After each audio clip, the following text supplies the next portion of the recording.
दोस्तों आज के इस वीडियो में काबा शरीफ की एक ऐसे करिश्मे के बारे में बताने वाले हैं जिसे सुनकर आपका दिल खुश हो जाएगा। आप चाहे इस वीडियो को लाइक करें या ना करें, लेकिन वीडियो को आखिर तक जरूर देखें। तो चलिए शुरू करते हैं वीडियो।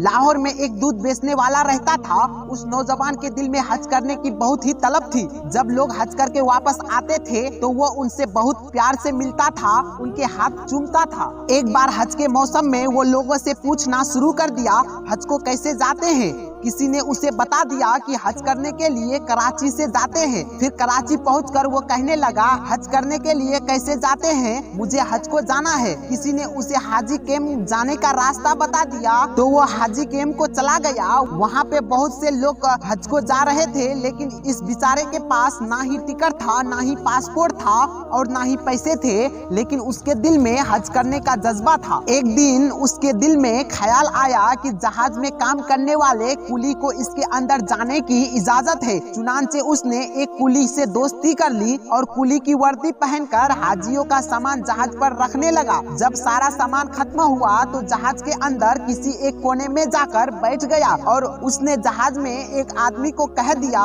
कि भाई साहब अगर जद्दा आ जाए तो मुझे बता देना। फिर जब जद्दा पहुंच गया तो उस आदमी ने उसे कहा, भाई साहब जद्दा आ गया है। तो उस दूध वाले ने जहाज से सीधा पानी में छलांग लगा दिया। उसे तैरना भी नहीं आता था, चुनांचे जब वो नीचे गया तो ऊपर ना आ सका। जब उस आदमी ने नीचे देखा तो वो नजर नहीं आ रहा था। चुनांचे वो आदमी समझ गया कि वो डूब गया है। उसने सोचा अल्लाह को यही मंजूर होगा। इसके बाद जब उस आदमी ने हज किया, तवाफे जियारत के बाद हरम शरीफ से बाहर निकला। हरम शरीफ से बाहर निकल रहा था तो उस आदमी ने देखा कि वो दूध वाला भी हरम शरीफ से बाहर निकल रहा है। इस आदमी ने फौरन दूध वाले से पूछा, भाई साहब आप तो वही हो ना जिन्होंने समुद्र में छलांग लगाई थी। तो वो दूध वाला कहने लगा, हाँ मैं वही हूँ। उसने दूध वाले से पूछा, तुम्हारे साथ क्या हुआ।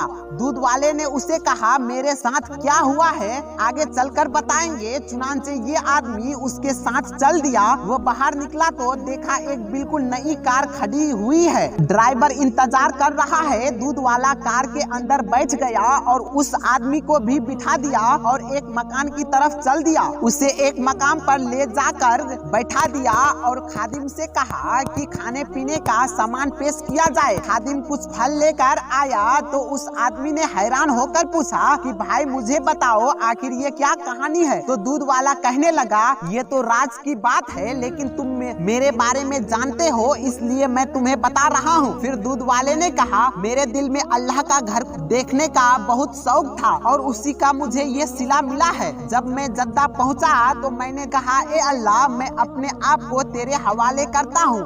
ये कहकर मैंने समुद्र में छलांग लगा दी। मुझे तैरना भी नहीं आता था, लहरें खुद मुझे किनारे तक पहुंचा दिया। मैं किनारों पर पड़ा था और जब मुझे होश आया तो सुबह तहज्जुद का वक्त था। मैंने इधर उधर देखा तो बाहर जाने का सारे रास्ते बंद था। चारों तरफ लोहे की ग्रिल लगे हुए थे। मैं उसी ग्रिल के पास बैठ गया।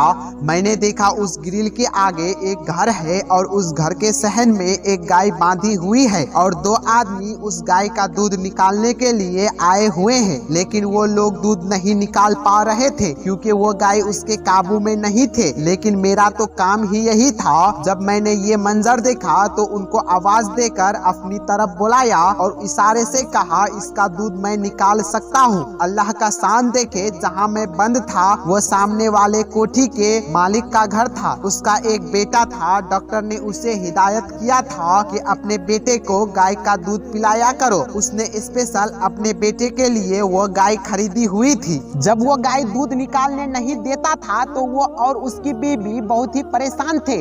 जब मैंने उनसे कहा कि मैं गाय का दूध निकाल सकता हूँ तो उसने एक नौकर को मेरे पास भेज दिया और वो चाबी लेकर गेट को खोल दिया।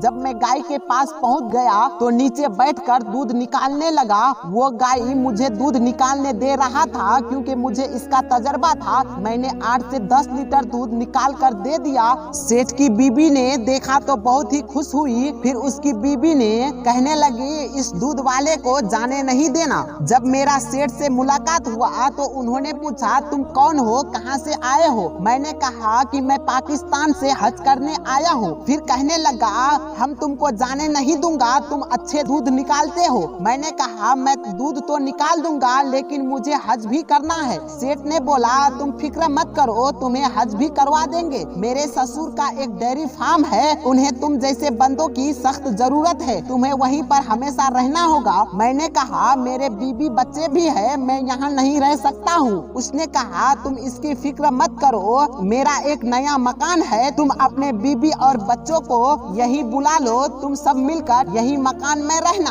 और तुम्हारे हज करने की जिम्मेदारी मेरी है। दोस्तों, ये अल्लाह की घर को देखने की बरकत है। अल्लाह ने उसको दुनिया के हर नेमत अता कर दिया और वो अब हर साल हज कर सकते हैं।